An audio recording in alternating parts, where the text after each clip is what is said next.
ratusan botol minuman keras, miras, dan puluhan jerigen minuman beralkohol, jenis balo, terjaring razia Operasi Pekat Lipu 2024. Kapolres Luwu, AKBP Arisandi merincikan, personel mengamankan setidaknya 184 botol miras dan 750 liter balo. Kata Arisandi, Operasi Pekat Lipu dilaksanakan selama 20 hari di beberapa tempat di Luwu. Dia menambahkan, terjadinya tindakan kriminal seringkali dipicu lantaran pelaku di bawah pengaruh alkohol. Setelah barang bukti, botol miras dan minuman beralkohol jenis balo dikumpulkan, Arisandi memimpin pemusnahan. Perwira 2 Bunga Melati itu memecahkan satu persatu botol miras di dalam sebuah drum. Kata dia, pemusnahan barang bukti, botol miras dan minuman beralkohol, jenis balo, dilakukan untuk menghilangkan segala bentuk penyakit masyarakat.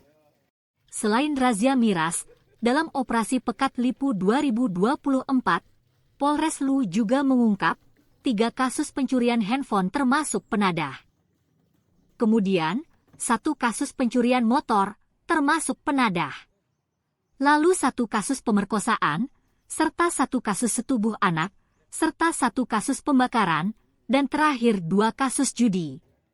Sehingga tercatat, ada 17 tersangka yang diamankan oleh personel Polres Luwu dalam Operasi Pekat Lipu 2024.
Download Tribun X sekarang, menghadirkan lokal menjadi Indonesia.